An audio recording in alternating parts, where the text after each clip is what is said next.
Hey, Sean. Yeah, almost 700. Clint is in the house. What's up, Rimshot? Hey, everybody. Sorry about that. I was sending a message to my Jen. She should be here soon, guys. All right, we're just going to wait for a few more people to show up and we're going to start the show. This is going to be a 2-hour special, guys. So I don't know how long this is going to take to upload. Hold on one moment again, guys.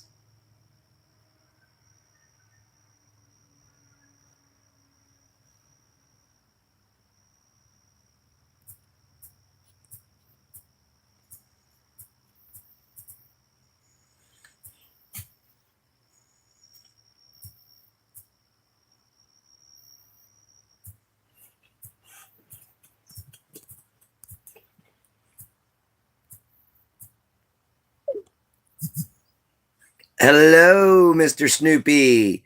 Sup, everybody. Sorry, I'm texting Jen in the process. All right, guys. So we're going to go on ahead and we're going to get started real quick because we got a lot of people about to be showing up.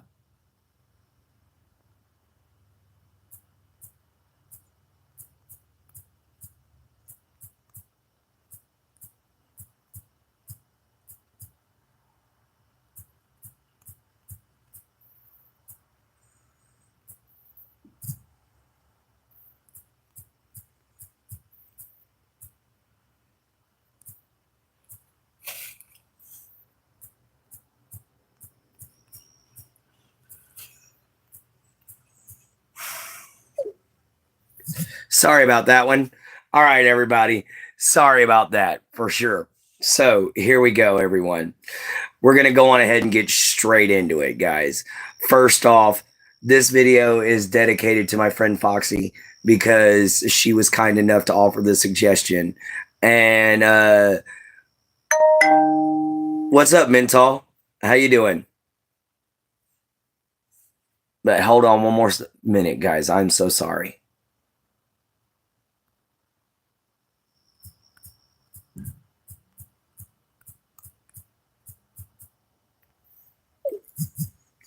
All right. What's up? So how's everybody doing?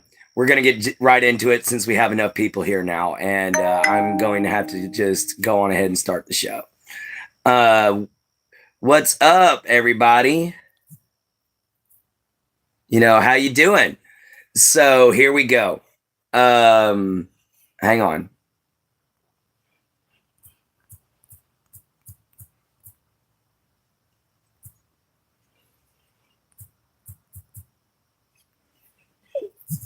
All right, everybody. What's up, Miss Foxy? How you doing? How's everyone doing today? How's Bubba? All right, here we go. We're going to start finally for sure. All right. So to get started, guys, what I'm getting on the topic of tonight, picking your friends wisely, guys. You want to make sure that you do that every single time. Why? Because your friends reflect on you, guys. They reflect on who you are. Sorry, I didn't realize the light was so low. So you've got to make sure you choose your friends and your loved ones wisely, because these are things that can affect you later on in life. Your reputation does follow you a little bit. And you do get some of your reputation based around the people you hang around. So choosing your friends wisely can mean a huge difference in your life. So let's get into why that is. All right. So, guys, I'm going to check my message one more time. This is my Jen, and she's having a bit of an issue right now.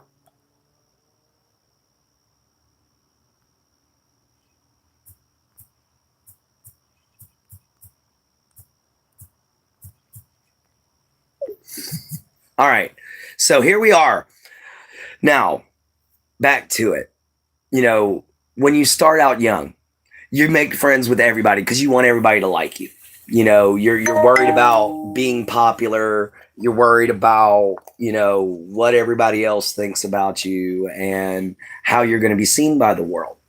Why? Because we're told that that's important. But as you get older, you start to realize it's not as important as what you think it is. What's more important is who you're around. Why?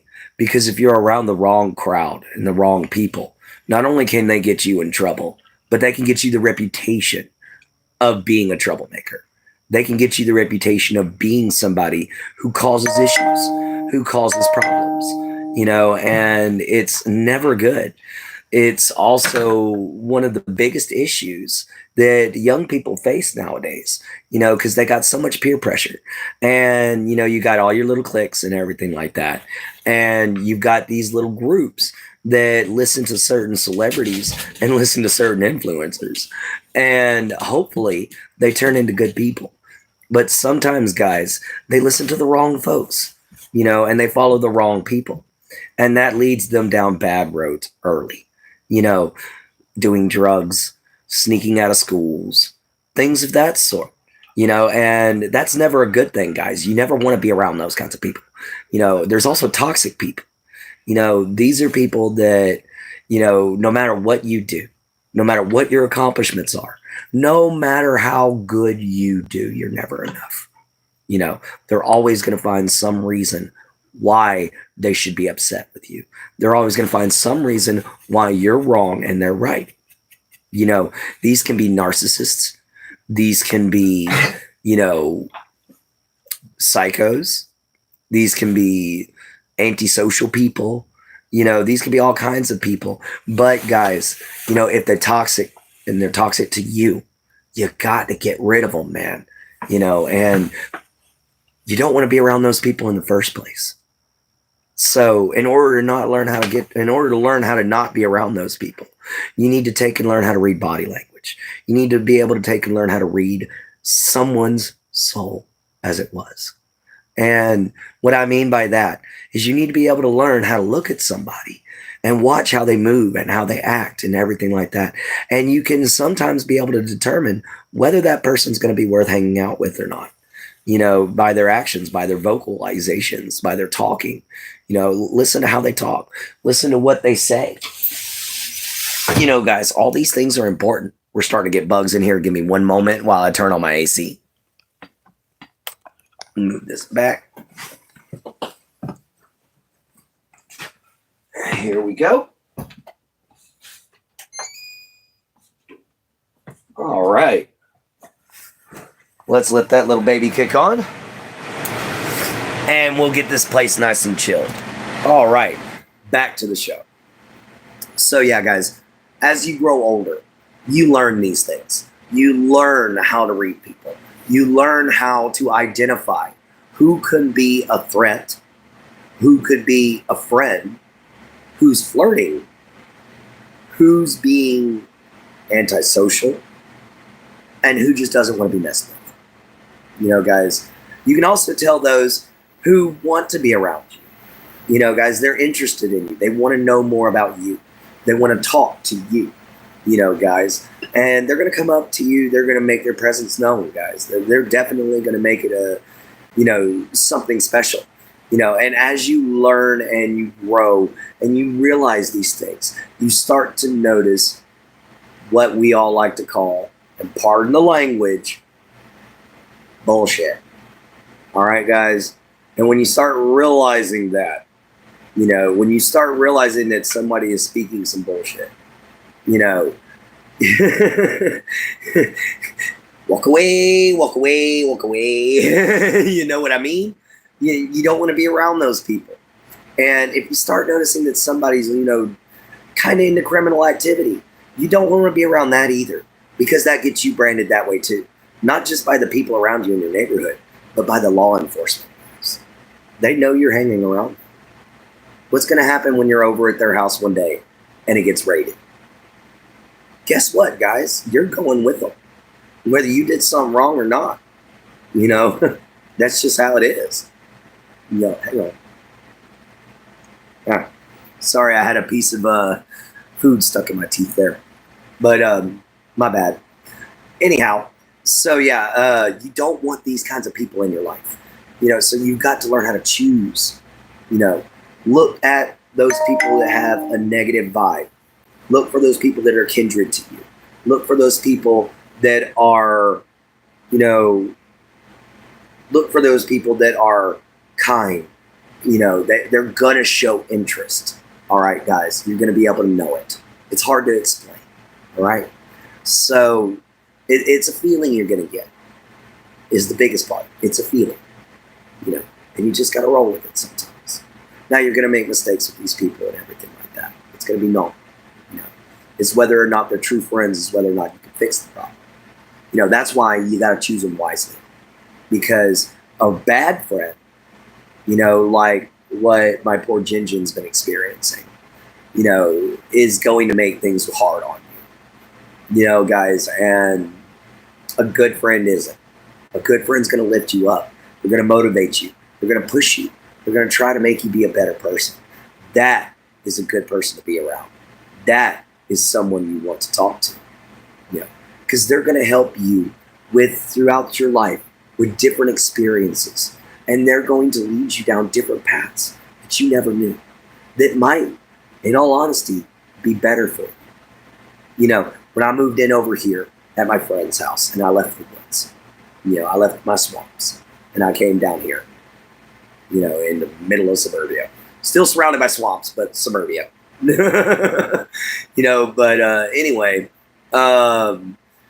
when I moved in down here, they were the ones that convinced me to do YouTube. They've been with me this whole experience, this whole time, guys. And it's been amazing. I couldn't have asked for a better situation. Hold on, guys. Let me respond to my Jin real quick, and I'm going to jump right back into the conversation.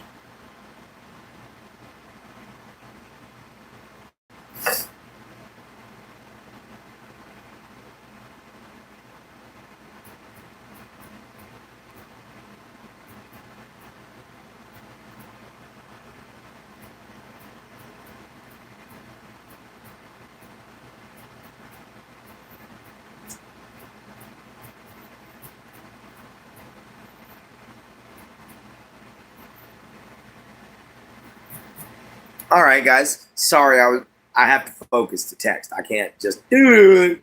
All right. Anyway, guys. So yeah, you want to be able to choose friends that can balance their time, that can make time for you. That not only can make time for you, but you want to make time with. You want to make friends that want to spend their time with you. You want to make friends that want to be around you. And that have good morals, great understanding, and a good head on their shoulders. Why? Because they're going to rub off on you. That's another good thing about choosing the right people. They're going to rub off on you. They're going to either make you stronger, or they're going to make you more honest, or they're going to make you to where you want to work out. They might make you to where you want to eat better. Guys, good friends can change everything about you in a good way. And the change would be wanted, not forced. So that makes it even better. The change would be wanted. So that's the great thing, guys. And you always want to have good change. You don't want bad change. So if you bring negative people into your life and you don't recognize it, and you just let them come in, and you let them do their thing, and you hang around them, and you're doing your thing around them and everything like that, but you're not dealing with what they're dealing with, you're still going to be looked at like you. Guys, you hang around a meth head, you're going to be called a meth head. You hang around a pothead, you're going to be called a pothead. It's just how it is. I'm straight as a 2x4, but I hang around with gay guys. Guys, I've been confused for being gay many, many times. I might dress flamboyantly sometimes, but I ain't gay. But there's always ways to identify these good people versus these bad people. And with these bad people, you want to cut them out. You don't want to talk to them. You don't want to come near them. You don't want them to be your friend. Guys, they're going to bring you down. They're going to tell you you're bad. They're going to take your girlfriend away from you. They're going to steal from you. They're going to lie. They're going to cheat. They're going to do everything wrong. guys. Everything to push every button you got.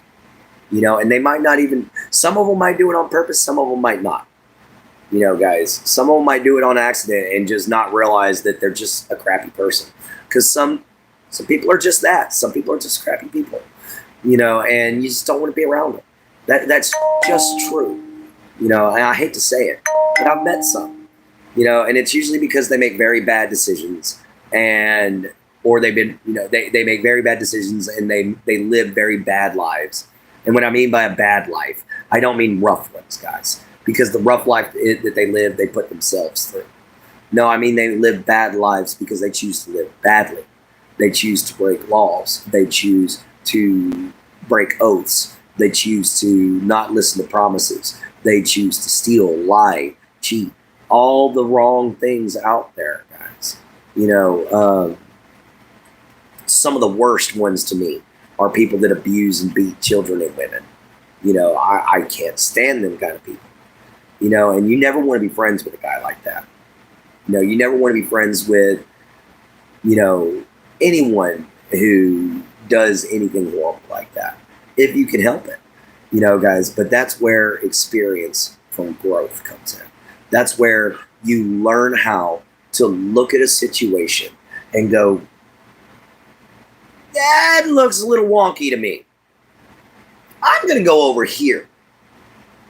You know, because honestly, guys, there's a prime example. You know, a lot of people that I know, that I grew up with, looked up to R. Kelly, looked up to P. Diddy. You know, guys, and now they're in this huge controversy, a bigger one than Michael Jackson was in. You know, and guys, these are people looked up to. Little kids looked up to. Some of them kids still look up to. You know, and that's just wrong. You know, you don't want, you know, pick your friends wisely. Pick your influencers even more wisely. You know, you pick your friends with knowledge and respect, but you pick your influencers, especially those that influence your kids, with 100% fine-tooth comb scrutiny, guys. I mean, I want you guys to do Pentagon level checks on this kind of stuff, you know, because you never know what these people are saying. You never know what they're teaching us, you know. And I've seen many people that were great people growing up in school, got into the wrong crowd when they got into high school, and then as soon as they got out, man, straight downhill, you know. And it was only because they got to that point where they were just like, okay, if I'm going to be accused of being this person all the time, I might as well do it. Or they got to the point where, my friends are okay. Why don't I give it a shot? And that's never great. Oh, let me.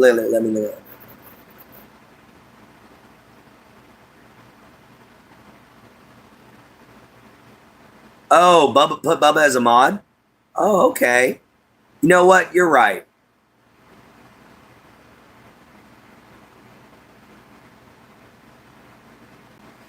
We'll do Bubba as a moderator. Welcome in, Bub. All right, guys. So, yeah, back to what I was saying.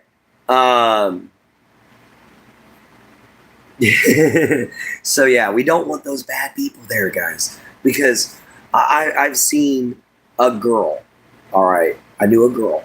I'm not going to say her name or anything.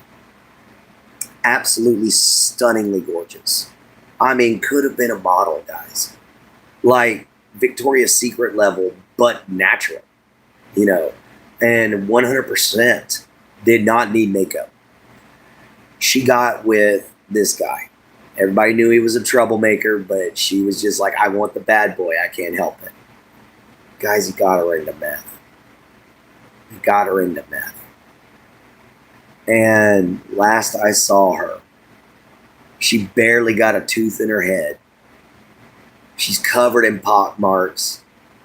Her skin's, guys, she looks older than me. You know, and she's younger than me. She's 25. And she honestly, not 25. How old is she? Oh, excuse me, she's 35. I met her when she was 25. I had to think for a minute. But yeah, last I saw her, she's gone so far downhill that she looks terrible, guys. I mean, absolutely terrible. Skin falling off bones. It's awful. And, you know, she let herself be there. She let herself get there because she chose this guy, and she knew what he was. She knew what he did. She didn't care. And because of that, guys, she paid the price. She lost her beauty early. She lost the ability to have kids. She got labeled something horrible, and her family disowned her. Guys, I mean, things happen, but we can control what some of them things are. And what some of them things that we control are is who we hang around. If you know somebody's bad news, walk away. Yeah, you might want the bad boy. But man, you can find a bad boy without him being a drug addict, or without him being a gangbanger, or without him being a thug, or without him being, a douche. You can find a good man who's a bad guy, who's a bit of a bad boy. Guys, they're out there. Look at bikers.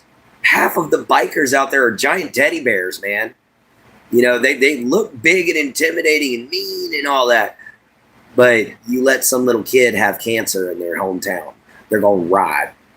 They're going to ride and they're going to get money for that kid. Biker clubs get a bad rep. But a lot of those guys are very, very soft-hearted. They get a bad rep because of certain groups. A lot of Muslims get a bad rep too. Why? Because a few are bad. So people will associate you with certain stereotypes. They're going to associate you with people you hang out with. They're going to associate you by how you dress, and they're going to listen to what music you say and how you speak, and they're going to judge you on all these things, and that is usually what determines whether or not they want to talk to you. Whether they judge you intentionally or they do it subconsciously just because, without them even thinking about it, they're like, okay, this person is acting this way. I think I like them. I'm going to go talk to them. That's just how it works. But you got to follow that gut instinct. If your heart's going all pitter patter, but your brain's telling you no, listen to your brain, man. Don't listen to that heart. Because at that point, that heart's too infatuated with how pretty that person is, or how much you're infatuated with them. You need to listen to that head for a minute. Stop, clear your mind and think. Do I really need to be around this person? Is this person going to make me better? Is this person going to make me stronger? Is this person going to support me? Not support me entirely, but is this person going to support me in everything that I do? Are they going to be there for me? And if they're not, why should I even try? Guys, and that's the truth. That's what we mean by pick your friends wisely. That little feeling in the back of your head. That's the wise in you coming out, telling you, think twice. So, guys, next time, maybe listen to that little voice. Give me one moment.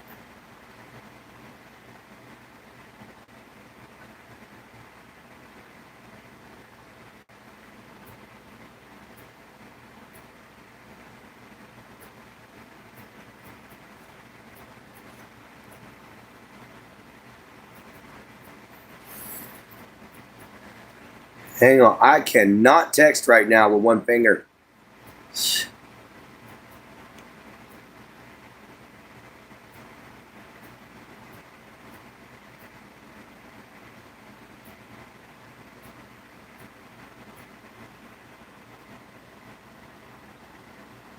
All right. Sorry about that, guys. What's up, Kobe? What's up, Mr. Sinclair? I wish I was one of them millionaire trillionaires. I could donate to children with cancer and all. Yeah, that's a great one there, dude. That's an awesome one. But again, guys, you really, really, really got to pick those people just right. Where did I put my? Here it is. I just realized we haven't had a scald yet. So we're going to go on ahead and do a scald real quick. Here's to the right people and learning how to identify the wrong people.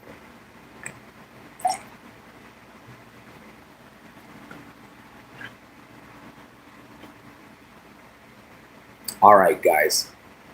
A scald to all my dear friends.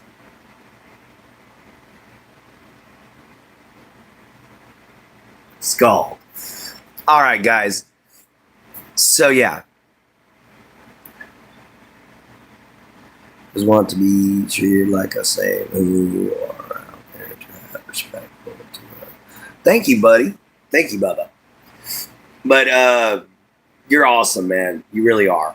You know, what's up, Pat? Yeah, 2 hours tonight. We're gonna do 2 hours. But anyway, guys, these few things that I've said, you know, about recognizing the good people, wanting to keep them in your life, and then recognizing the bad ones and wanting to get rid of them.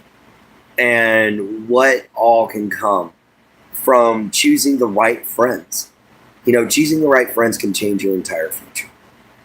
You know, guys, choosing the right friends can heal you. Choosing the right friends can improve everything about you. You know, and why? Because our friends are our biggest influencers, guys. They're our biggest influence. You know, so we will always try to do the same things and behave the same way that we do around our friends. You know, we're always going to try to be influenced by them. They're always going to drive our fascinations. They're always going to drive our love and our attention. You know, and it's because of those dear friendships and those bonds, you know, that we have such incredible people that we do in our lives. You know, people like Flying 90, people like Foxy, people like Bubba, people like Jennifer, people like Pat, people like my Jen Jen. You know, guys, these people, they're all incredible, you know, and they're all amazing. You know, my Jen Jen's, she's always going to be number one in my heart, guys, you know, because she's my girl. She's always going to be number one in my heart. But I love all of y'all, okay? Just want y'all to know that. But guys, we're about to be wrapping up this little bit that we've got left on, you know, choosing your friends wisely. Because like I said, it can change your future from being horrible to being great. And it can change your past from being traumatizing to healed. All you've got to do is know how to look for the right ones and cut the wrong ones out. That's the best thing you could ever do. You know, guys, and it's amazing to know that people are willing to do that. People are willing to understand that you gotta choose people wisely. Because if you don't, it can bring you down. But that's enough on that one. We're into the first half-hour hangout session. Let me answer my Jin Jin back real quick, and I'll jump right into you guys.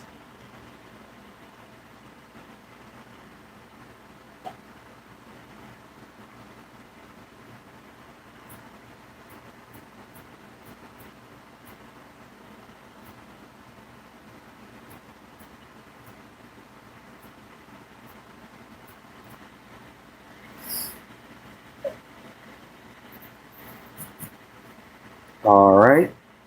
Let me get rid of a bunch of this so it doesn't lag me up.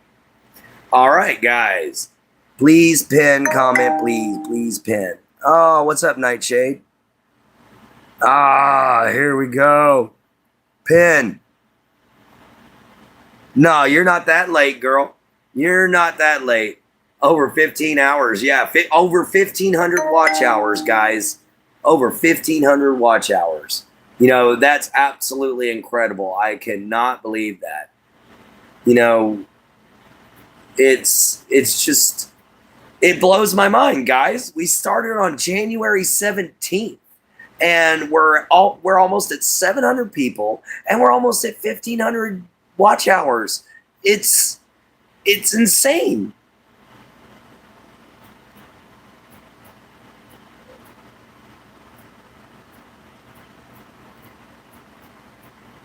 Hang on just a moment, guys.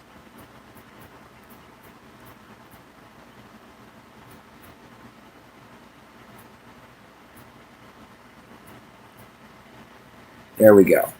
All right. Oh, my niece is doing great there, Shelly. She really, really is. Now let's go back up here. Welcome to the Blue Club. Yeah. Over 15 watch hours. Thanks, Clint. Welcome to the Blue Club. Hi, how's your niece? She's doing great. No problem. Oh, no, no big deal.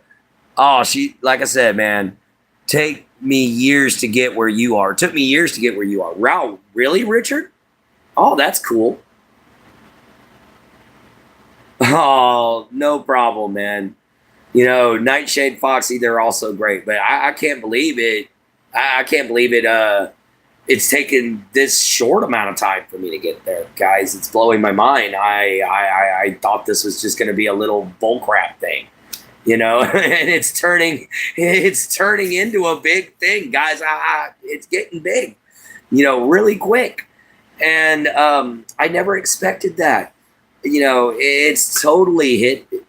Oh, you've hit 303 subs? Nice, Nightshade. Definitely. My niece is doing a lot better, guys. We got her medicine for her. She's going to be just fine. She's actually almost done with her antibiotics. So we ain't got to worry about that. We're going to do another scald real quick. And then we're going to get back into the conversation. Why? Because it's hot. Now, I am trying to conserve a little water because our water did get shut off today. Simply because we had to wait on a paycheck in order to pay the bill. So, here's to a scald for us. Scald to all my friends. Oh, scald to all my friends. Tried to go down the wrong pipe. Don't you hate it when that happens? Guys, I hope y'all enjoyed the conversation we had.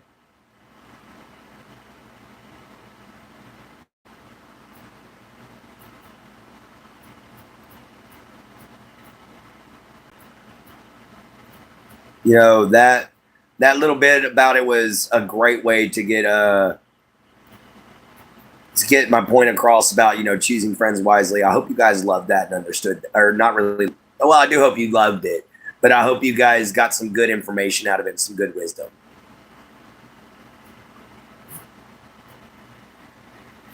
I'm trying to learn how to talk and text. No, yes, I do. Definitely scald. All right. Bubba, I'm getting her in here, guys. I'm working on getting Jin Jin in here. So, yeah, guys, hang on.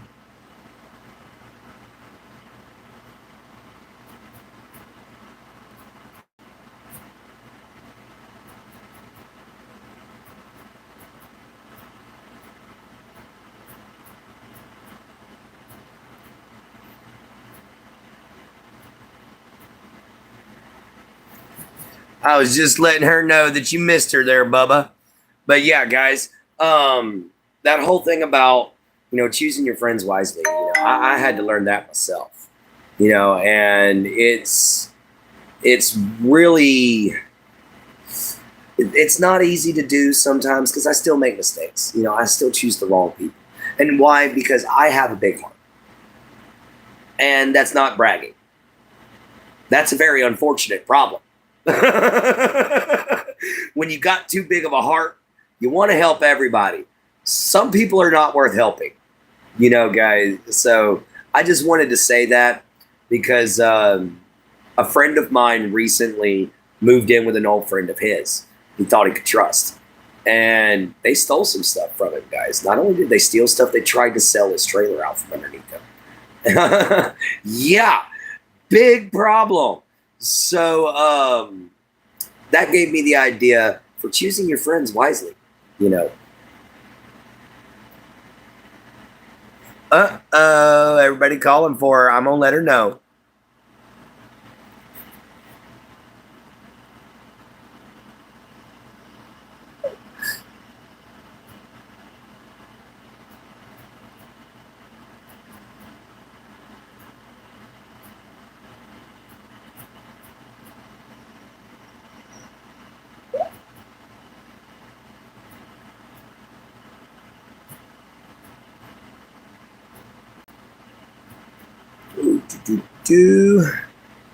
Sorry, guys. Good thing this is a 2-hour special. Let's see. I still have a problem with picking the right friends and the wrong friends. Oh, yeah. It's definitely a hard thing. Guys, Jin might be in here in just a moment. I found out what's going on. She's doing some things for her cousin right now. They had a big accident in the kitchen. They had a big spill. So she's having to clean that up. That's why she ain't here yet. You care anything for your reputation, associate with people of character, for it is better to be alone than in bad company. George Washington. You know, that's a good quote there, Richard. Me too, Nightshade. I had a friend that was gay and I ditch him. Tell her Foxy requests her presence as her daughter. All right, I will. Yeah, you know, Nightshade's a lesbian for anybody who doesn't know. And we can't be rude to her, okay, guys? She's one of our dear friends. Yeah, why would you ditch him though, Bubba? You know, you wouldn't need to ditch a gay guy. You know, you don't want that to be a problem because some gay men have great reputations. You know, what you don't want to be associated with is a dirty one, you know, that's like homeless and nasty and drug filled. Yeah, you don't want to be associated with one of those. Oh, you're all good, man. As long as you apologize, I'm sure she'll take it. Oh, she takes it very seriously. I see. I see.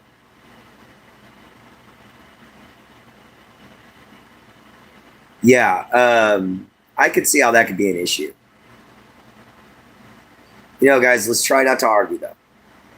Anyway, so as we go along, you know, we're gonna have a great show tonight because here in just about 22 minutes, actually 21 minutes,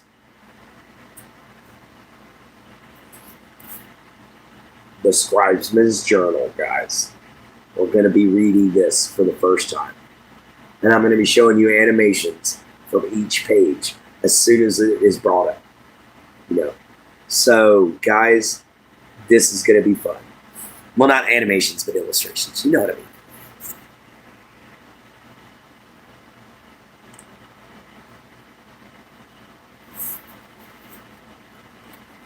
Oh, okay. I got you guys now. Thank y'all for making up. Thank you guys for making it right. All right, guys. By the way, we're at 127 pages now, which would make it over 200 pages when you count the illustrations. All right, cool. You see, that's what I like to see, guys. That was two young folks that had a disagreement, but made it work. You know, they made it really great. You know, that is a great apology. That is great interactions between friends, guys. You know, so everybody, welcome into the show. If you're new, please like and subscribe. We got 20 more minutes before we read from my novel, guys, that I've been writing for a long time. You know, so I hope that you all take and stick around because this is the first time I've ever done this. Oh my gosh. Oh, I'm so nervous about this. You know, guys, I've never read my book to anybody. All right. You know, Foxy, I'm sure Jin will be in here in just a moment there, guys. You know, she's also dealing with some issues. It's a special. I'm here for it. As long as it's a good reason, I have no problem. I got you, Nightshade. Yeah, I know. I'm nervous about what you guys are going to think, because I've worked really hard on this. But realize, guys, this is the first draft. This is the rough copy. All right, guys, we've hit 8:45. We got 41 minutes over here.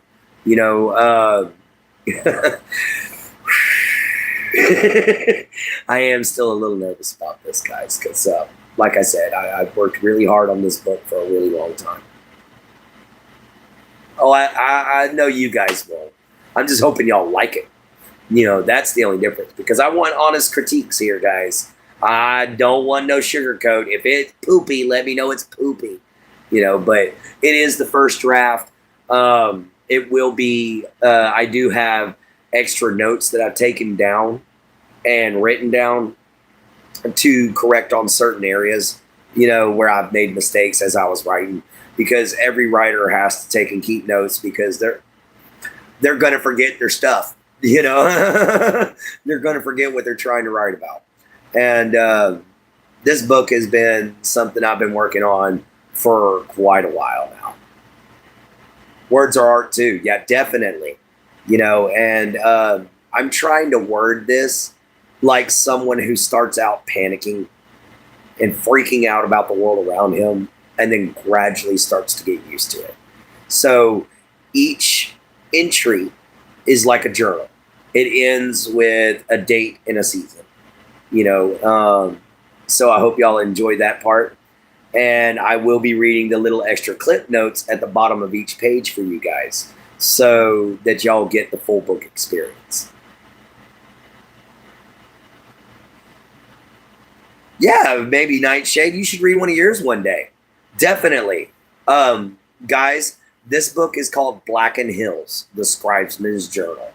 And it is a horror novel to a degree.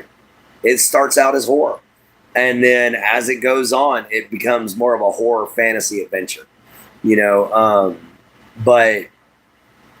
it is first and foremost a horror novel. So remember that, guys. Might be a little explicit. It's going to have some explicit language in it, and it's going to have some rather disturbing imagery sometimes. Okay? But that's because I like really scary stuff. Percy Jackson? I haven't read all the Percy Jackson books. Kind of City of Bones, but less, how should I put this? Less teeny bopper and more Stephen King, gunslinger organization kind of thing. What's up, Giggity Goo? How you doing? We got Gage Sweeney in here. How you doing? I'd definitely read one of yours, Nightshade. I would definitely read one of yours on here. Guys, hopefully here in a little bit, our Jin's going to pop in. But we've got just a few more minutes, guys, before we're going to hop here directly into the Scribesman's Journal. So, yeah, are you under 15, dude?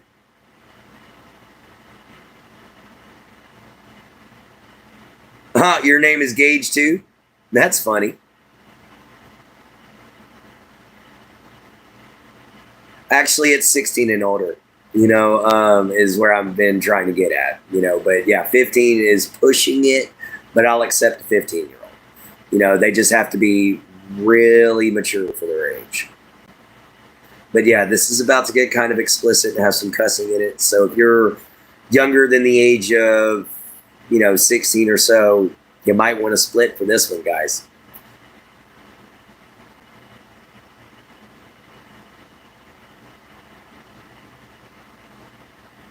Sorry, Giggity. I didn't know you were young.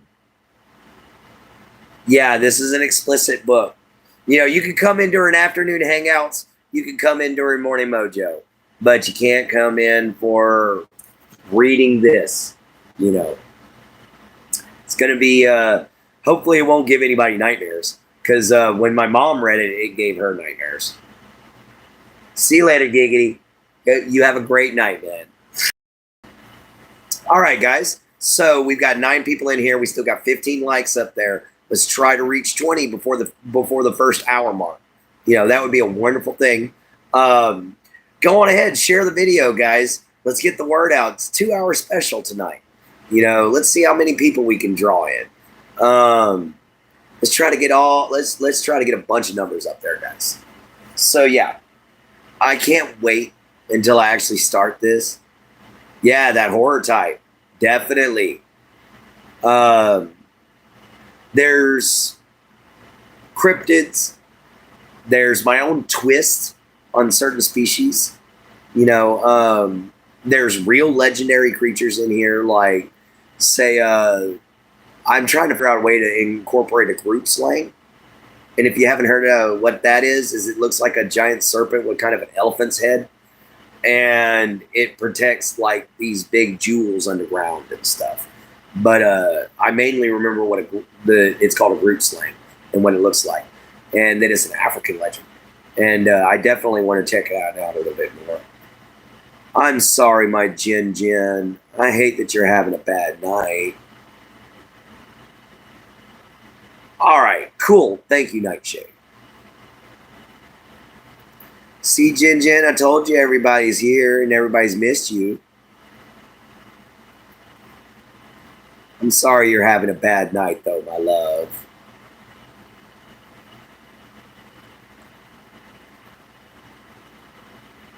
You know, hopefully it'll get a little better here in just a minute. You know, because I'm about to read everybody a story in about 13 minutes, guys. You know, give me just a little bit of time to run to the restroom for a quick little, you know, interlude or whatever you want to say. So if y'all want to go to the bathroom now or anything like that, let's go on ahead and take ourselves a quick little break. And we will be right back. All right? Shucks in the way.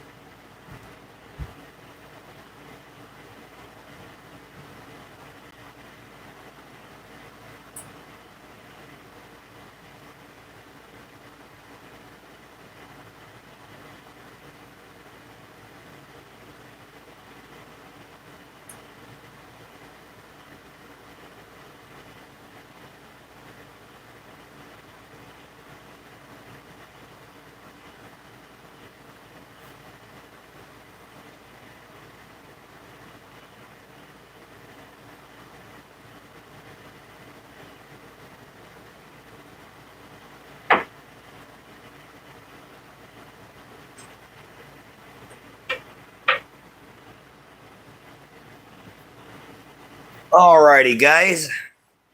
Back and refreshed. Okay. So, what do you say now that everybody's here that we go on ahead and we break into this novel, guys? We're only 10 minutes in, but let's go on ahead and do this anyway. Why? Because I've got to do it before I talk myself out of it.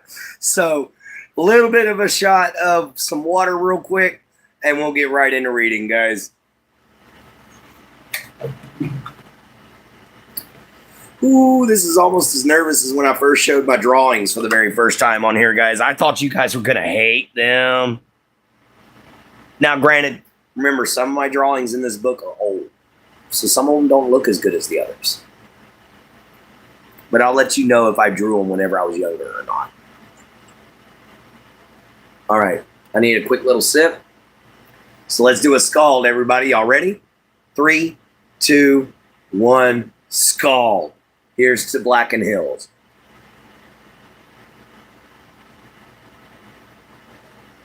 I almost wish it was a beer. Which, guys, I definitely will take from sometimes and have a beer going on. Just one a night doesn't hurt somebody. And also, it will help me with my blood pressure, because I do believe in some holistic remedies. So I might have a beer on occasion on the show. But anyway, just letting y'all know that. Hello, Simp for Super Fans. You're just in time to start the novel. All right, guys. Here we go. The opening page. To my dear grandson, please use this journal wisely. It will come to you when the time is right. Remember, the darkness will always try to destroy you. Never forget, you are a scribesman, and we have, and will always be the keepers of the truth and history of this world. I love you, my dear child. I will be gone when when your destiny will rise. Be strong, my dear. Be strong, my dear Dorian, and may the Creator guide you. Now, here are the cliff notes, because as you can see, guys, there's quite a few on the page. So I'm going to read them real quick. How did he know he would die first?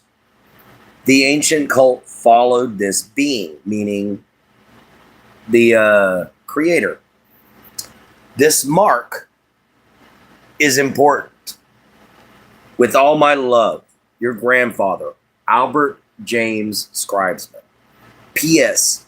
Look for the man who bears the mark. They will be your allies in the fight against the soulless one. Find the knights. They will be your only hope. Stay away from those marked with the hand. They are his and will kill you. Who are the knights he's talking about? What is this symbol? That symbol right there.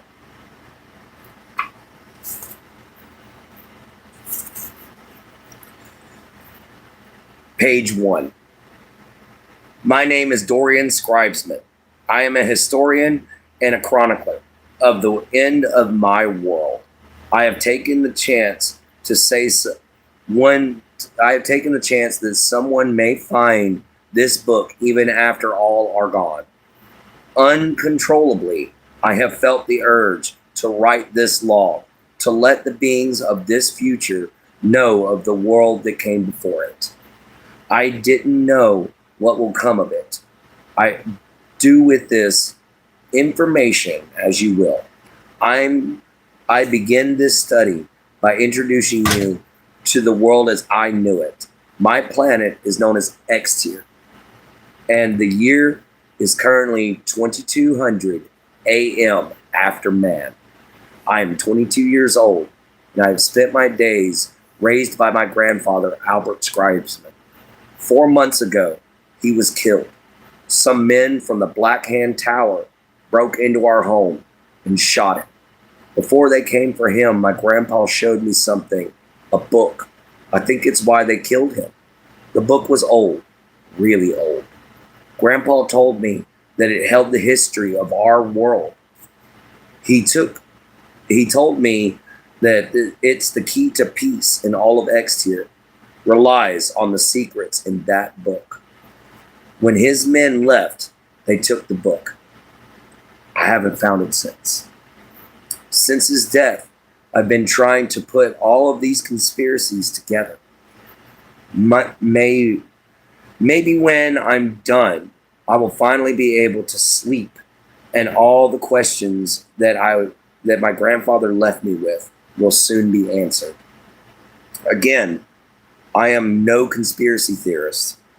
Do what you will with this book, what you want, how you want, and judge me how you will. But this is the truth. I hope it will help you somehow to maybe understand what and why this world of ours has gone to literal hell.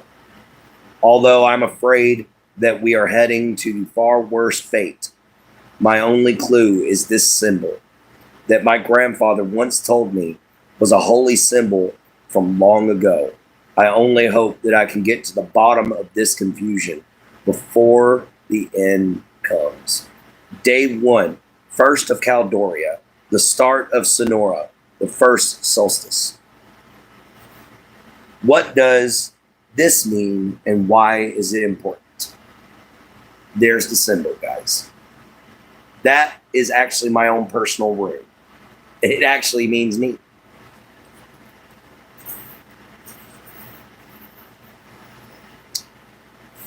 Here's what I can remember from what my grandfather had told me. Although we are taught in school that the world is only 2 billion years old, it's wrong. Our world is older than that, way older. According to the old man, its age is incomprehensible, falling under cycles of death and rebirth. The world was grand, lush, and plentiful. The righteous punished the wicked, the strong held up the weak, and goodness prevailed. It was a paradise, glorious to behold, where the laws of nature still applied, and man knew peace. And he shared this peace with many other races that have long since disappeared. Grandpa told me there was still dangers and evils, that they were great heroes of all races that would always rise up. Sorry, the word's kind of light. That would always rise up and smite the darkness from its path of death and destruction. He told me a great reoccurring evil finally took root, and Extier's golden age and time of glory had came to an end. The evil chased away the other races. It corrupted man's heart, bringing anger, pain, and hatred, turning man against his fellow man, blinding him to the truth and plans of the great ancient evil. Now it rules over our world. Grandpa took his family and moved into isolation to hide from those who would follow this evil. He told me that the Scribesman family has always been keepers of the true history, even during those most ancient of times. I was always told that if any Scribesman was ever found by those of the evil followers, we would be killed. I think I'm starting to understand why. But for you to know, I must go back to the start, the center of all of mine and your woes, Blackened Hills, the city with no soul. If there was ever a city that could be called the capital of hell, it would be Blackened Hills. I'm certain that this city is the epicenter of the end. Black Hand Tower stands at the heart of the city of unlimited sin, a spire of evil, corruption, and underworld dealings. At the top of it sits Solus Black, the iron-fisted owner of the company that owns the world.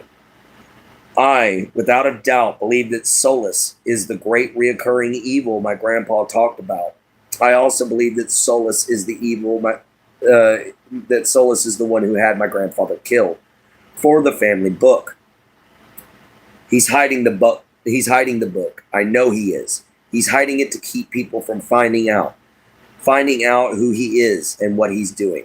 More importantly, he's hiding it because it tells how to stop it. I will do all I can to make this happen.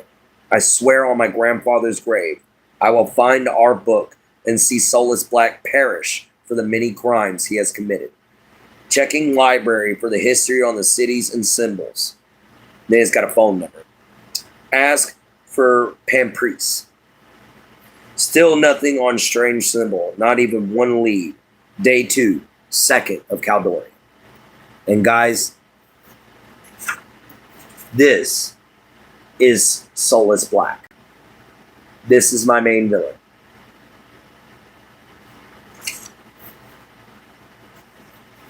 See you later, Bubba.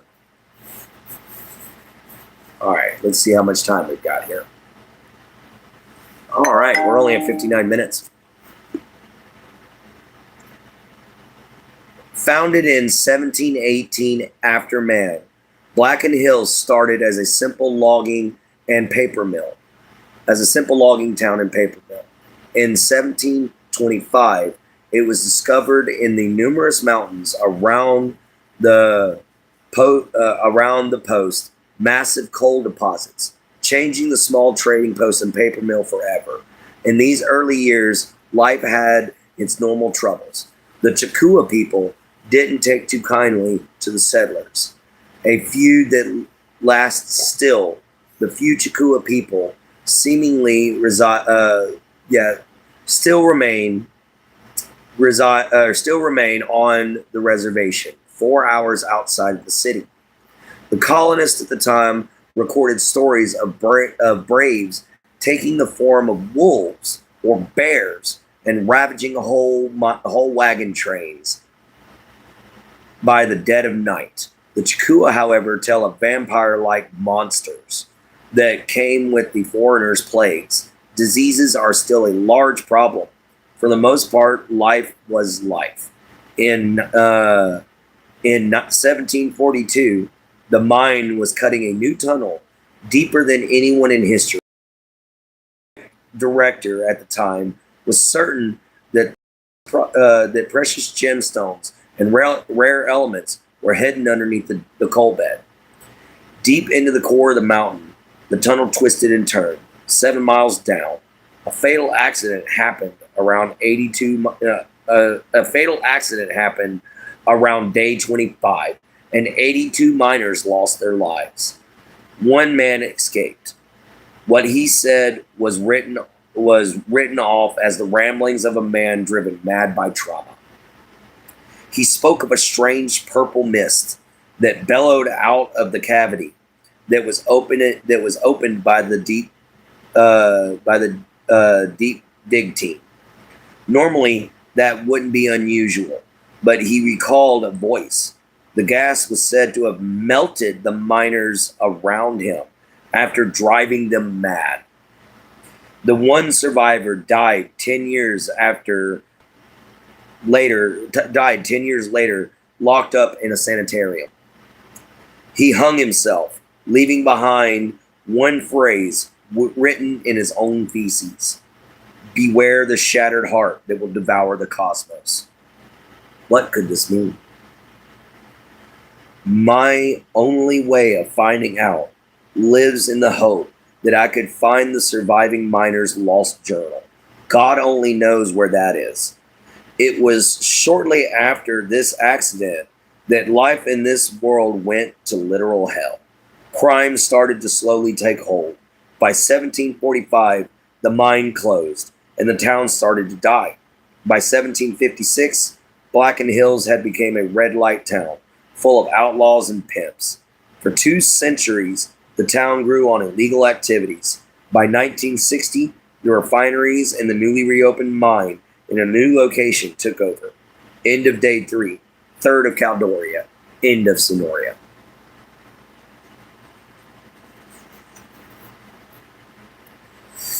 In 1970, the mainland of Anacus went to war with the eastern kingdom of Kwanzhou Toshi. At this point, Black Hand was a young company that had a small one-room office dealing in small business loans and bookkeeping accounting. I'm sure they were as crooked as they are now. By this time, crime rate in the city was at 50%. Unemployment was up to 60%. Life was cheap. The gang, the thug, and violence ruled the streets. It was this point in time that another strange event took place. Several different disappearances plagued the city, including an entire steel mill crew. Over 180 men just vanished. The mill exploded shortly after, and the discovery was made. 43 people died in the explosion. 48 people vanished. In the forest that locks the city away from the rest of the world. Among the missing was the Lockhart family, whose campsite was found with their tents shredded and their camping gear in shambles. The vehicles looked like a bomb went off in the engine. The atheists blamed the Chukua people.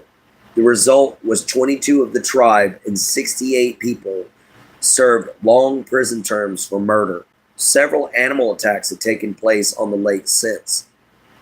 This lake, known as Silence Lake, has since become a place of horror and terror.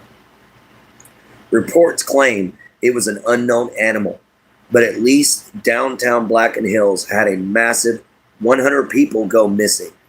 Oh, and And last, downtown Blacken Hills had a massive 100 people go missing, as well as 56 murders. A large amount were conducted in locked homes with no signs of forced entry. Several of these incidences match ones going on now.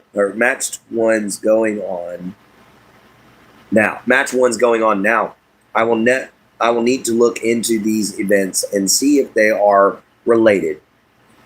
Construction of the Green Isles district has begun. That project is to have many unexplained deaths and disappearances. All of these things taken place over the course of 1 year. I never knew that our city had such a dark past, full of death and loss. There was even a spike in committed patients and cases of insanity. I'm still working on finding more info on it, but I won't stop until the truth comes out. City Hall dead end. Try Hall of Records. Talk to Kobe Cartwright. For animal attacks, Medical Examiner's Office, Nevin Clara, Parks and Wildlife, Walks with Moons. And then it's got phone number. County Scribe, Anthony Martz. Day 4, 4th of Caledonia. As you can see there, guys, there's your Cliff Notes. Still nothing on the strange symbol.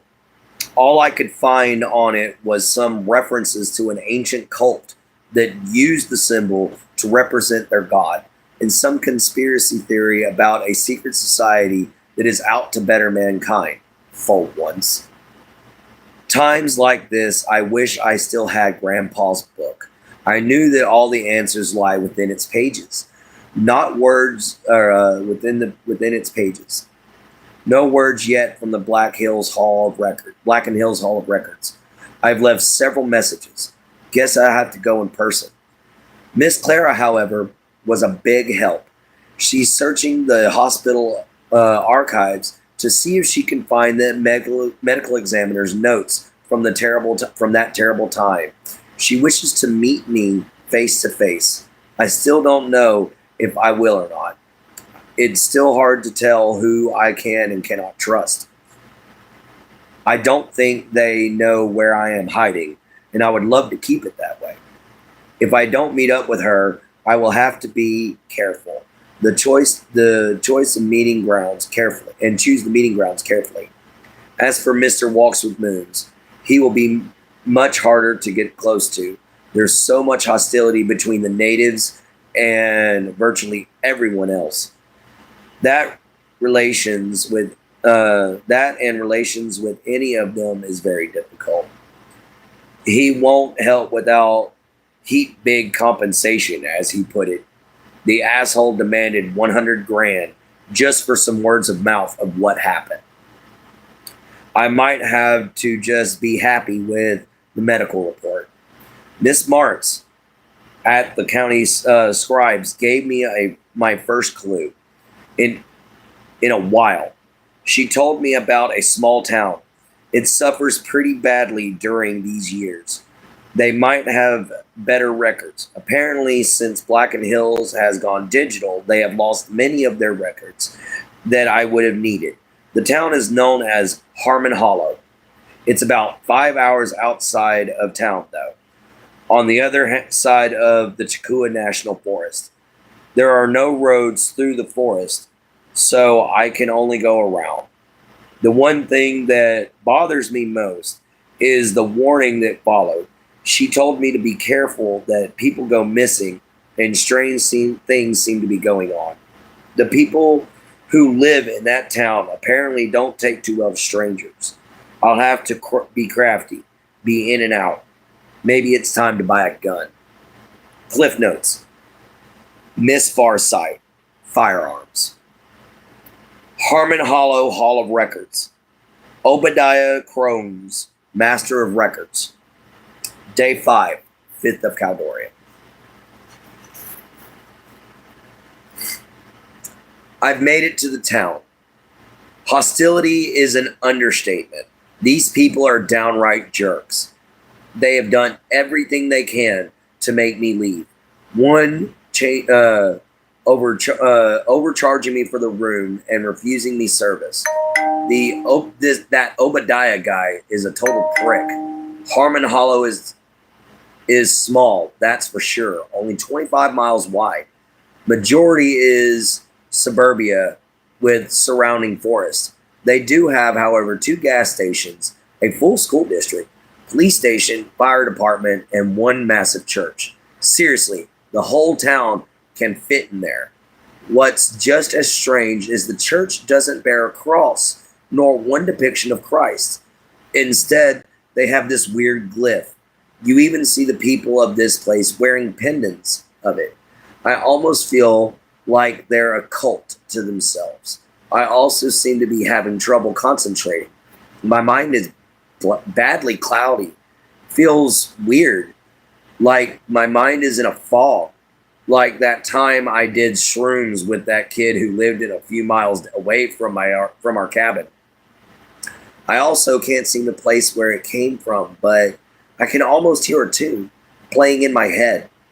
I can't place its melody or lyrics, but I feel like it's there, hanging on in the back of my mind. Anyway, what is it with the strange glyphs, and why is it that everywhere I look, it would seem that Grandpa was right? Everywhere I go, I only have more questions and less answers. I know I'll get to the bottom of this, but for now, I'll be happy with just the intel I came for. It still cost me $300 to get the records, but it's still better than the money hungry jerk wanting $100,000 just for me to look at some papers. I just wonder if the problems in this town are related to the reoccurring evil, or is it just inbreeding? Either way, things just keep getting weirder and weirder. Can I really even make a difference in this world full of demons and monsters?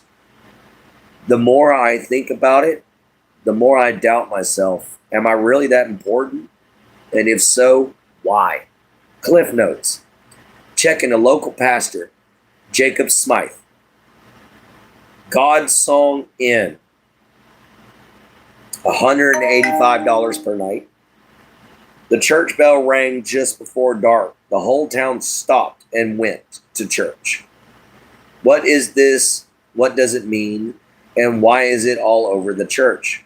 Everyone's eyes look blank, like no one is home. Day 6, 6th of Caldorian. And guys, that's the symbol right there. So as you can see, yes, the page is drawn, written, just like a journal. All right, where are we at?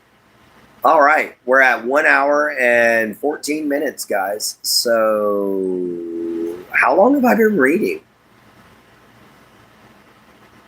You know, wow. I think 45 minutes. Oh, well, I know when we get to 1 hour and a half, then it's time to switch over to the last 30 minutes. So we'll just keep on going, guys. Seems like we got another 45 minutes. How's that sound to everybody? Hopefully everybody's enjoying it so far. This is so well written. As a writer myself, I have to appreciate how well written this is. Thank you. Let me see.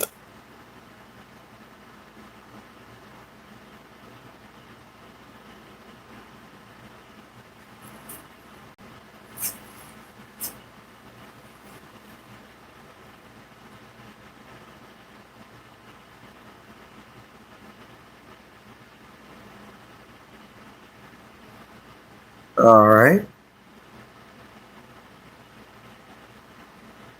Okay, guys. I was just checking to see where we all are at. So, yeah, guys, just let me know real quick what y'all are thinking about the story. And if y'all want me to, I'll continue reading. Obviously, Nightshade's into it. Is my Jin still here?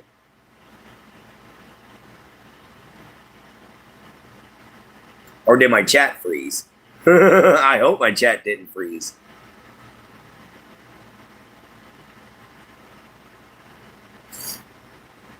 You're listening? That's cool.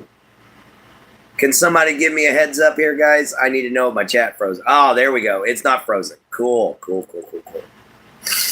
All right. You guys ready to get started again? Let's go. I went to City Hall today and spoke with Obadiah. He is either really old or did not age well. His hair is short and kind of reminds me of a bowl on his head, with large ears and a large nose.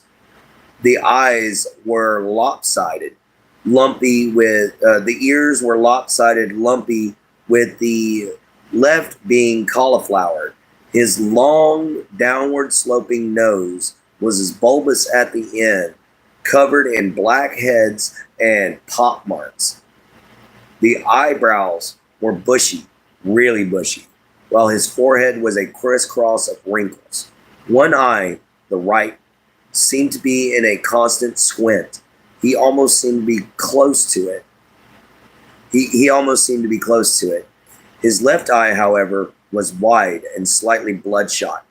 With his head cocked to one side, he walked forward with a strange shuffling lurch, which dragged his left leg. The right arm crimped tightly to his chest, his hand scrunched and twisted. With the smallest frame I had ever seen on a human being before. His lips ended in a small pool of scum on either side. The bottom lip was as fat and swollen on the right and drooped down on the left. The top lip was swollen at the left and pointed up at the opposite side. His skin full of liver spots and age marks. The voice that spilled from his mouth was raspy and dead, with a monotone, almost programmed way to speak. The man reminded me of a zombie, but with a heartbeat, I think. I left with two boxes of files and records. So far, I've learned that the town started as a fur trading post. Gradually, it grew to a small farming community of 3 families. Along with the owning families of the trading post, this made a small council of 4 elders and their descendants. Total population came to only 48 people. The year was 1762, when this area was just being settled. By 1769, they were joined by a pastor by the name of Sonny Ellis Gentry. He finished construction on his chapel by 1772. However, tragedy struck in the settlement in 1781 in the form of a massive blizzard. During this time, hold on. Looks like I've got a knock on the door. Give me a minute. Hush up. Hush. All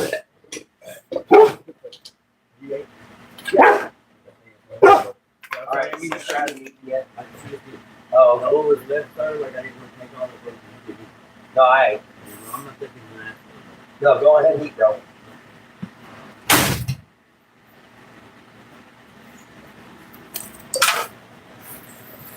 All right. Where were we? Let me move you guys back over here. Get y'all back all set up. It's not frozen. Yay. So let's hope it's still not frozen. Okay, guys? You know, it's been awesome. We've almost hit that 1.5 hour mark. Let's see how far we can get, because Harmon Hollow is actually where some serious stuff goes down. Let's see where we were. The skin full of liver, our only family, tragedy struck the settlement. Oh, former blizzard. During this time, the settlement lost 6 to the weather and 10 to unsolved disappearances. Dawn records are damn records are incomplete on that subject. I still hear that strange melody. It's more prominent now, but I know I do not recognize the tone. It haunts me. I can't seem to shake it. What is it with this song? I even seemed to hum it from time to time. I woke up with a massive headache that kept happening all throughout the day. My sleep was relentless, restless, and filled with nightmares. Concentrating on even the smallest tasks seemed to be a chore.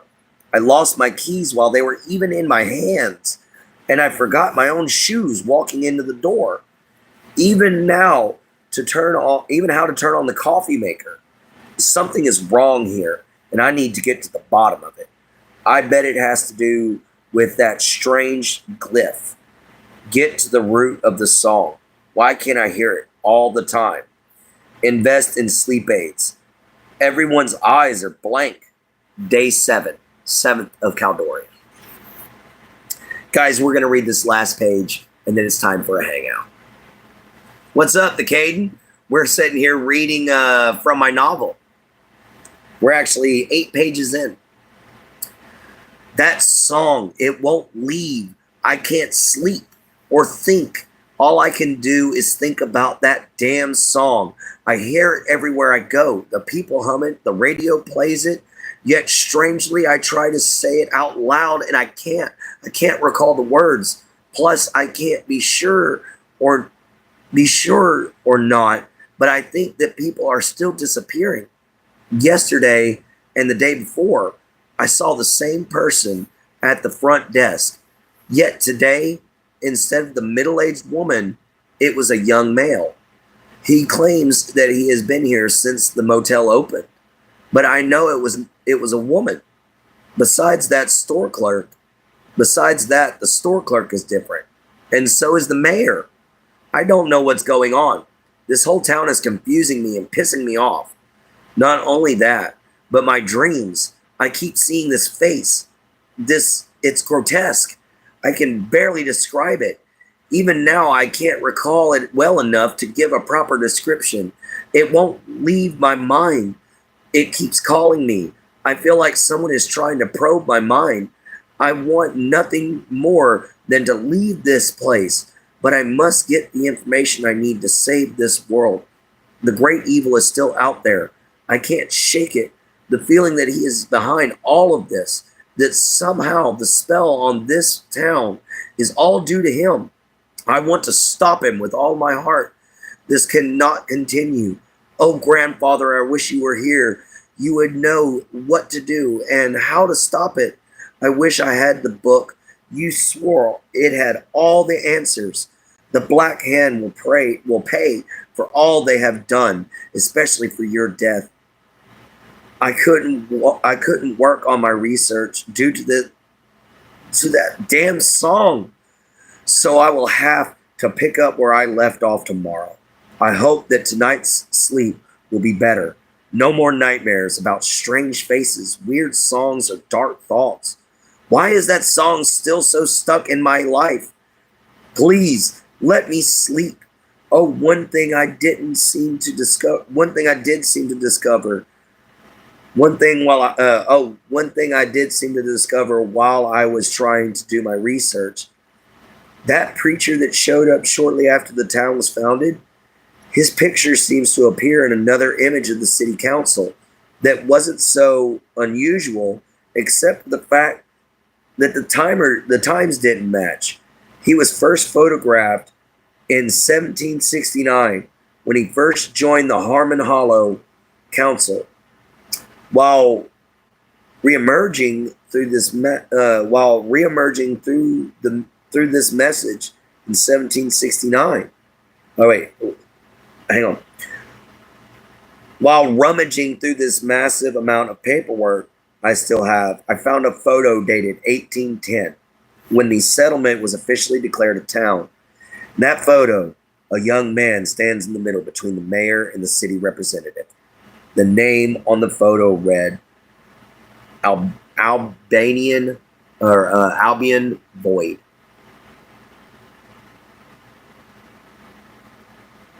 Yep. Yeah. Albion Void was the name.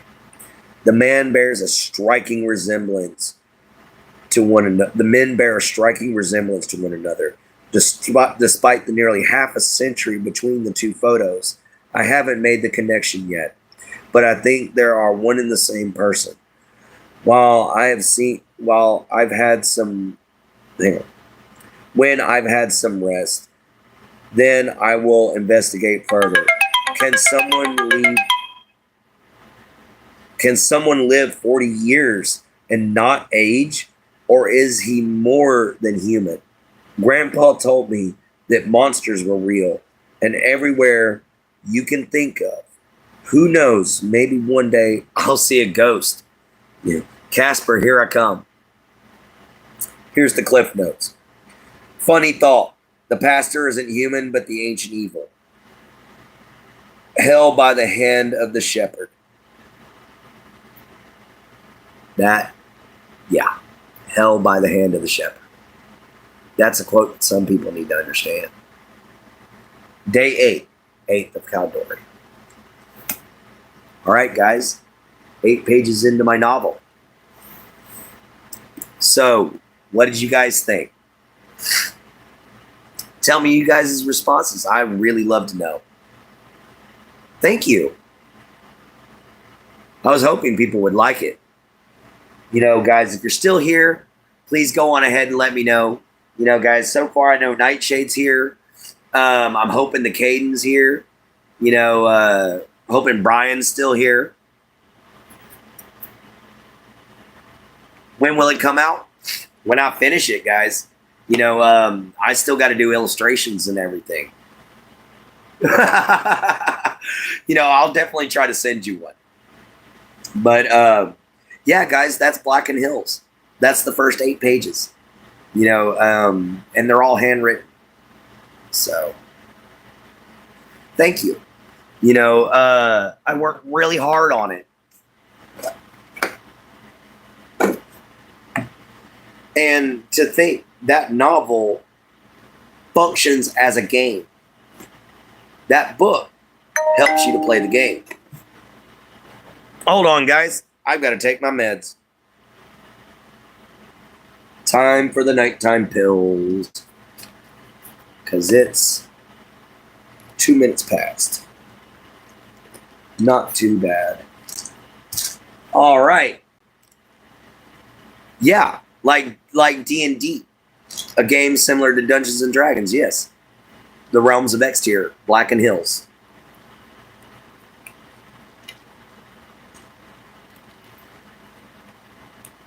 You create your own character, you have your own skills and abilities, and you can actually join in on the story. Instead of writing modules, because everybody does mods, you know, I decided to write a novel and go along with it. Kind of like combining R.A. Salvatore and my own little kick.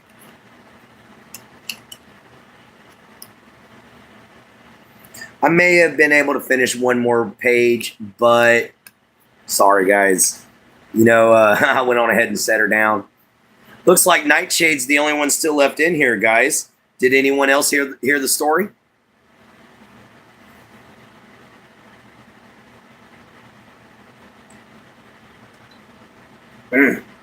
Scald.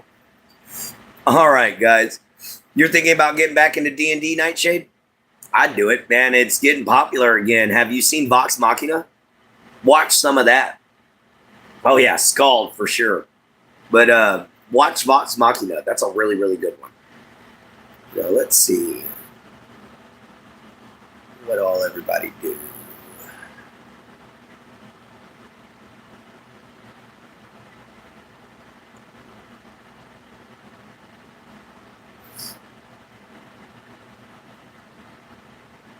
Yeah, let's see. So, yeah, it looks like Nightshade, you're the only one talking to me anymore, guys. I don't know where my Jin went or anybody else, to be honest. But it's good to have you here at least. So, yeah, we hit 1 hour and 30 minutes. I don't know. You know, I don't know, sweetheart. They just don't want to talk. Oh, you were listening. Oh, okay, baby. I didn't know you were still here. I thought you went on to bed. I was hoping I didn't put you to sleep. Hey, Snoopy, how you doing? What'd y'all think of the story? What'd you think of it, my Jin Jin? No? You didn't like it? Oh, I'm sorry, baby. I was hoping you'd like the book. What'd you think about it, Mr. Snoopy?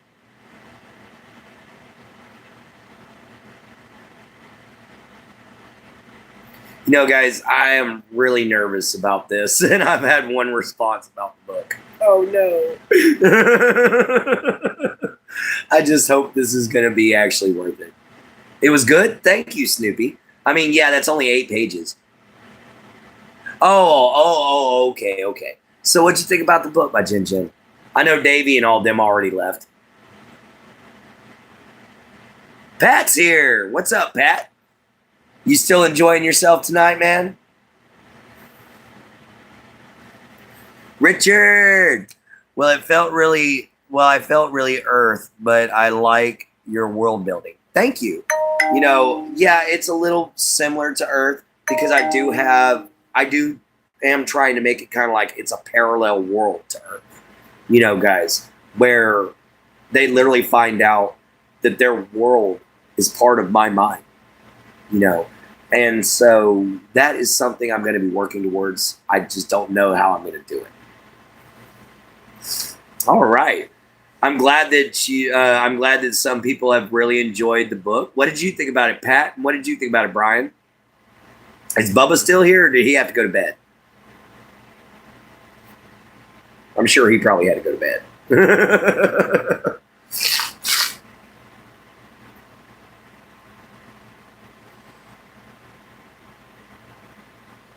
It's only got Jesus in it.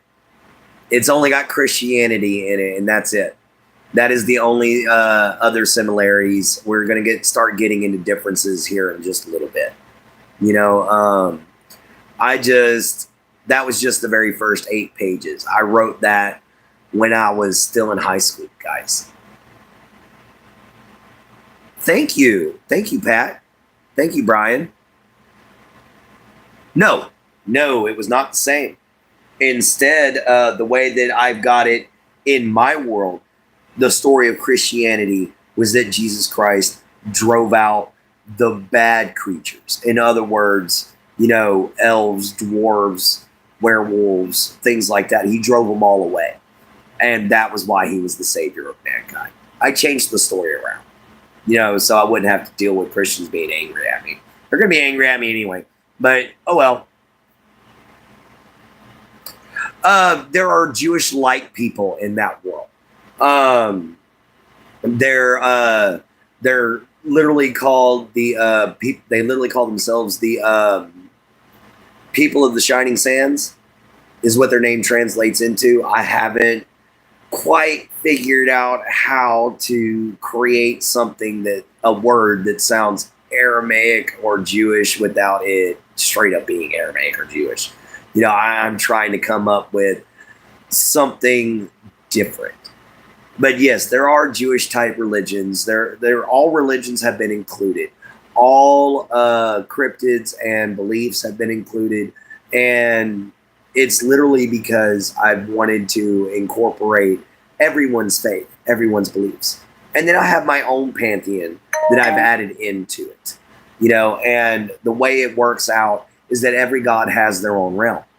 But you'll see eventually as the books come out. You know, I don't want to give too much away.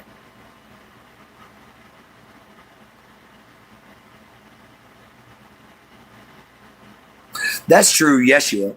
I thought about that. I saw you dance in the short. Yeah, man, I was celebrating that 1,500 watch hours, man. I couldn't help it. I had to get down, dude. You know, I was having all kinds of fun.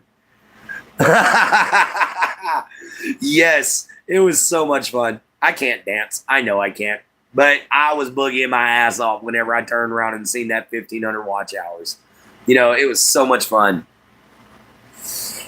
Yeah, I try to read a good deal myself there, Richard. Yeah, it looks like the disco dance. You know, I can't disco.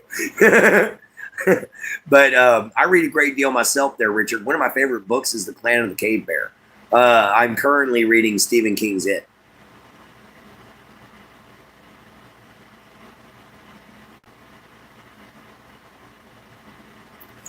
But yeah, I actually have some other things set up in here. For instance, like Caldoria.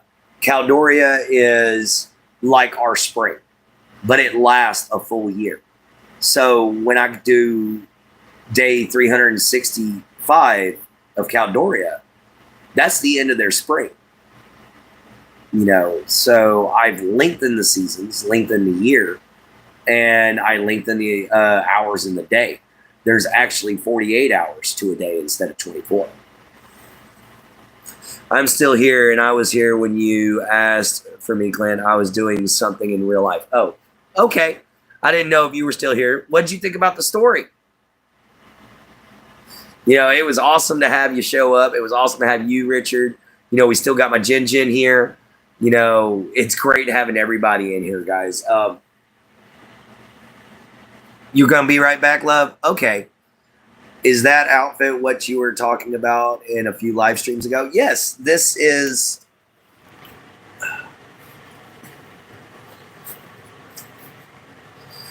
Let's do this. Let's first unplug here. All right, let's turn you all around.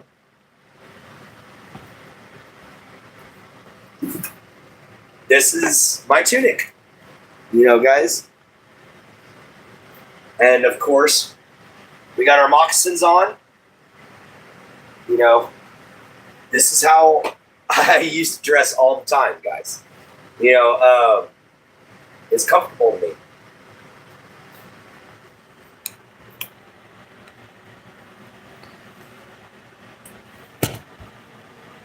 All right. Thank you. I like it. That was kind of the goal. Was kind of a combination between Stephen King, Sin City, and H.P. Lovecraft. Maybe a little bit of Edgar Allan Poe thrown in there. Because there's definitely going to be some twists and turns, guys. We might just take on nights when I can't figure out what to talk about. We might just read a little bit more out of Black and Hills, guys. I'm glad that y'all are enjoying it so far. This is just basically cliff notes for how I'm going to actually write out the page, guys. And so the book is actually going to be a little better than what y'all are reading there on the Bear template. But guys, if the book comes out and I make a lot of money off of it, which I kind of hope it gets big, guys. That's where I'm hoping I get fame. That's where I'm hoping I become famous, is through my book. But if it becomes big, I'm actually going to put the original Scribesman's Journal, this right here, I'm going to put it up for auction, guys. Thank you. What's up, Jaden Smith? How you doing, man? Are you Jaden Pickett Smith? No, I know it's Jada Pickett Smith. I'm just messing around. But anyway, guys, we're hitting an hour and 44 minutes, guys. We're having our longest video yet to date. And, guys, it's been a successful. Granted, I'd like to see more than 22 likes up there after 2 hours. But I can handle, what we got. So, guys, we've got 20 minutes left. And I would like to thank all of y'all who stuck around to hear the story. Let's see. I have to go, but I'll be there for Morning Mojo. All right, Mr. Snoopy. See you later. But, yeah, guys, we got 20 minutes left. It's been an amazing show. I was so nervous about reading that book, but I'm glad so many of you liked it.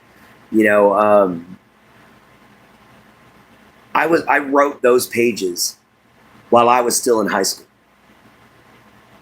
Guys, and I've been working on this for a long time. And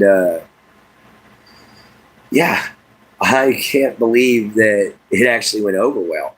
Ooh, where'd that come from? Belching like a bullfrog. But I thank you all for showing up. Y'all have been amazing. If you're new here, please hit the like button, the subscribe button, and the bell icon. It'd really help us out, guys. You know,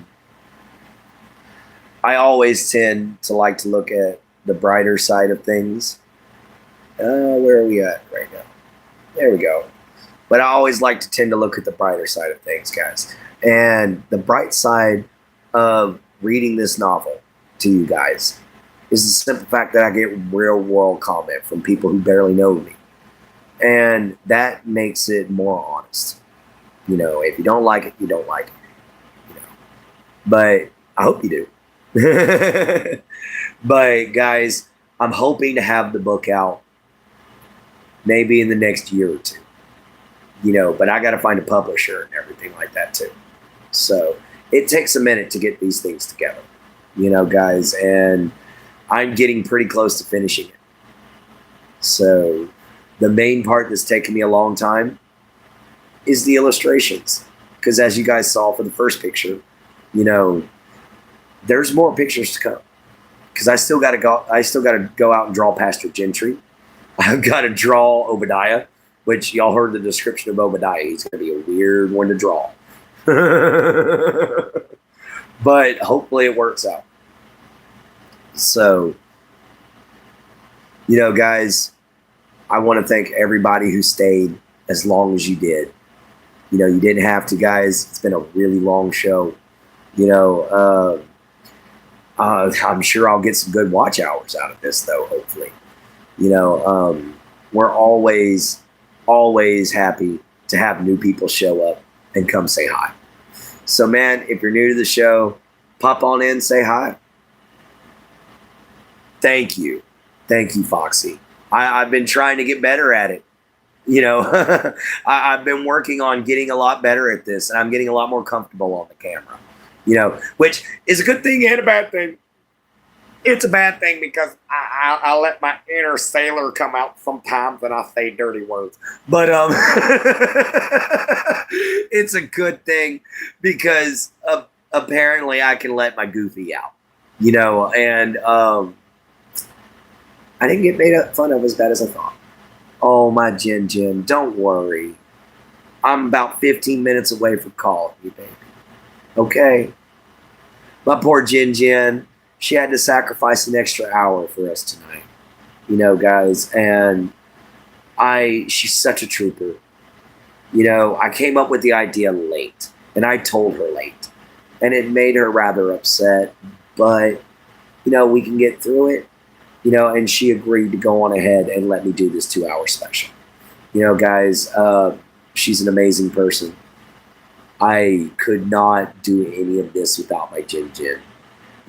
She has her flaws. Everybody does. But we accept her for who she is. And we love her for that regardless. Guys. And for those of you who are also interested in more outfits, like that I'm going to be wearing, check out Dark Knight Armory and look up their Viking clothing. And you'll see more of what I'm going to wear. Of course, click on the men's stuff. I'm not going to be wearing a dress, guys. It's not happening. My Thor's hammer has not been stolen and given to the Giants. All right. Troll's Bane is still here. I'm not dressing as a woman. Okay.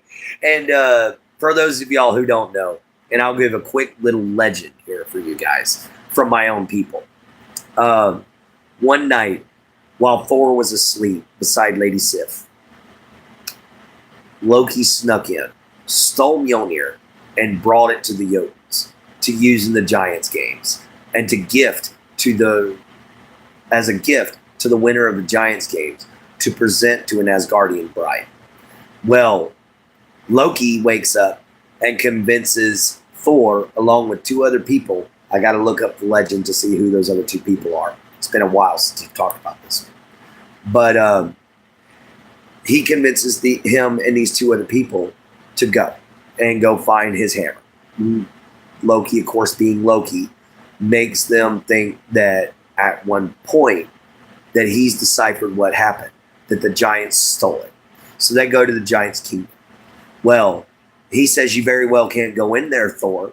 If you do right now, you're going to be destroyed. You don't have Mjolnir. So Thor, angry, said, what am I supposed to do? Loki told him, we have beaten the convoy here that was to bring the Asgardian bride. So why don't we dress you in the bride's clothing and present you as the gift? And then when he presents you with your hammer, you can get it back. Well, of course, Thor was not happy about dressing as a woman, but he did it reluctantly. And he made an absolute pig of himself, trying to disgust the giants because they had feasts, they had drink, and they had games. So he acted very unladylike, and he acted as gross and manly as he possibly could. The problem was he attracted even more giants, and the largest of the giants won. Well, he presents Thor with Mjolnir as a gift, hoping to receive a kiss from his new Asgardian bride. Instead, he received a hammer upside the head, and so did everybody else at the wedding. So yeah, that's just one of my favorite little stories of Thor, and I'm not dressing in a dress, so you ain't catching me that way. My hammer is right here, buddy. And Troll's Bane is right here. So I have my weapons. Thought that only the worthy can lift it. That was a Marvel thing, my dear. Only an Asgardian or a Jotun can lift it. That's the truth. Because Loki has taken Thor's hammer many times. Balder has even wielded Mjolnir. The only difference was it almost broke Balder's arms in order for him to even swing it once. Thor is literally has gauntlets that allow him to control the power of Mjolnir. All right, guys. 22 likes in 2 hours. Guys, I was hoping for 40, but hey, 22 is better than nothing, guys. And it's always amazing to have all you people stumble in here just to watch this show and to watch an old man yak. Guys. Oh, okay. I haven't read much. I got you. Check some more out. Check some more of the Viking faith out. Some of our legends are pretty cool. The Emblis and the Edis saga. The Emblis, the Eddos and poems. Read those two. Oh, you're doing your breathing exercises, my Jin? That's good, baby. Hopefully it'll calm you down. Your old smiling swamp rat's worried about you, baby. I love you, and I'll see you soon. Okay? Guys, I think we need to do a skull. What do you guys think? Where is my horn? Let's do a skull, shall we?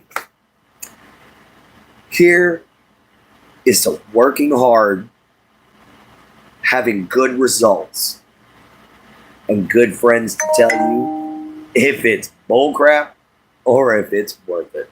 So guys, with y'all's blessing, with y'all all telling me that it was a good story, then I'm going to keep writing. Because I ain't going to lie, guys. If y'all all told me that story's crap, I don't want to read it, I don't want to listen to it, I would have quit writing. Oh, wait, bug. But you guys loved it. And I'm hoping y'all told me y'all loved it because y'all honestly loved it, not just because y'all are fans. I know y'all are. Yeah, I'm just messing with y'all. If I don't pick on you, I don't like you. That's a Southeast Texas thing. All right, guys, y'all ready for a skull? Oh yeah, definitely don't listen to the haters. I was still going to write it as a journal, but I wasn't going to release it as a book. Was the only difference. But guys, here's to good stories and good faith. Mm. Oh, I wish I was king of the South. But yeah, I'm maybe king of the trailer park. And it ain't even a trailer park. I will say this. I love the Natchez. So if I was going to claim that I was a king of anywhere, it'd be the river. Skull. Yes, Generation X. Ha ha ha. All right, guys. We got 8.5 minutes left. Trailer Park Legend. You know, you heard of Trailer Park Chic? Well, this is Trailer Park. Well, no, this is Trailer Park Chic. Oh, man. You know, guys, we've had some excellent luck with a lot of our shorts lately. And I posted that zombie apocalypse short. Guys, we've gotten over 10,000 views on that one short alone. That one short has pushed my channel to the point of almost monetization. We've gotten over 30 people that have subscribed to this channel because of that one video. So guys, we're going to be doing some more stuff like that. All right? We're going to be hitting some more fun things. Scarab, she does, Bubba. She's just doing her breathing exercises right now. She's probably, yeah, a lot of people like the zombie one. But she's probably just doing her breathing exercises. Yeah, she's having a bad night, bro. Or bro, not bub. Yeah, that. But yeah, she's just not doing good, Scarab. You know, we're going to be talking to her in about 7 minutes here to maybe get her mood out of the blues, you know. So, guys, thank y'all so much for all the likes. Thank y'all so much for all the love. You know, we got 7 minutes left. Wow, my first 2-hour special. I wonder how long this is going to take to load. You know, and guys, if it don't take that long, we might have some more. Good night there, Pat. Wow. It cut me in and out. I don't know why I did that. So yeah, guys, I'm probably going to have to go on ahead and let y'all go if it's cutting me in and out already. But I'll see you later there, Pat. Thank you for coming in. We're going to try to see if we can get this last 7 minutes in. 12:57 here in Australia. All right. Y'all got the afternoon. So, yeah. We're doing good. We're over here at 9:57 p.m.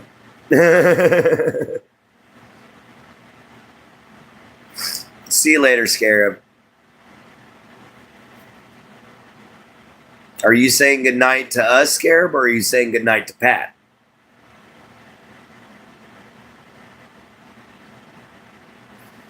Oh, man. You know, guys, it's a lot of relief. It's a lot of relief reading this book for you guys and y'all enjoying it. You know, I didn't think it was going to work out like that, guys. You know, I didn't think I had that good of a product, but you guys have liked it, you know. So we're going to see what's going to happen when Black and Hills, the Scribesman's Journal, is finally released to the public. You know, here's fingers crossed.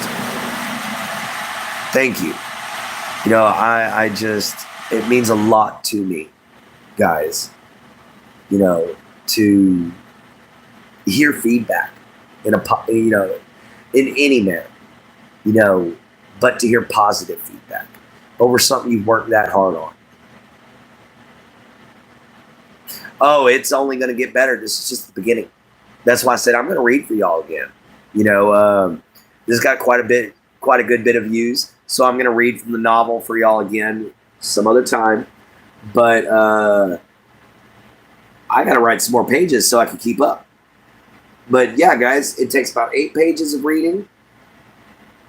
We can do this about 30 minutes a night sometimes. Or we can do it during afternoon hangouts sometimes. Totally up to you guys.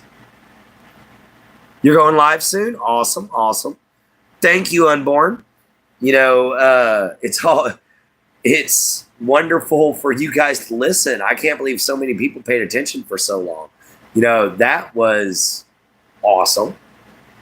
You know, kind of wish Davey would have stuck around. You know, I haven't seen him in a minute, but I kind of wish he would have stuck around to give me his opinion on it.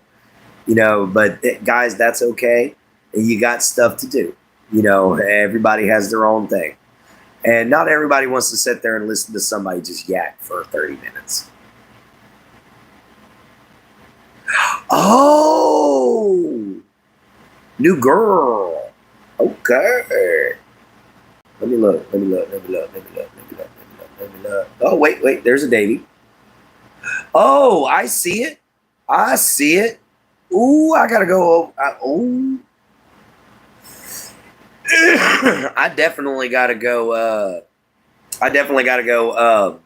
Check that out for sure. There. Tell them good congratulations. You know, I definitely got to tell them congratulations. I said check it out. I meant to say go to the Discord and check it out. You know, but guys, we have actually hit 25 likes. You know, that's good. That's a lot of likes for me. You know, that's the most I've ever gotten. Sorry. You know, I'm getting a little choked up because, you know, I did good. I feel good about myself. You guys enjoyed it. That makes me feel good. That makes me want to do it again. So yeah, guys, every now and then, once a week, we're going to have a 30-minute read session instead of a final thoughts. So I'm thinking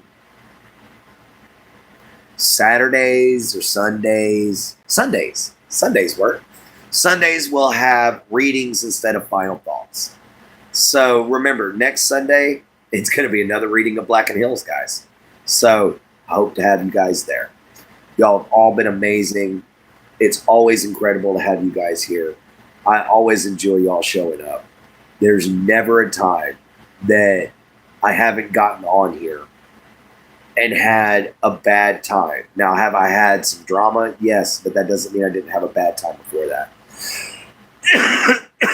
Oh, I understand Unborn, but it'll be at night. Excuse me, guys. I'm going to get something to drink. I can swallow a bug or something. I must have swallowed a bug. Ooh, yeah, tickle.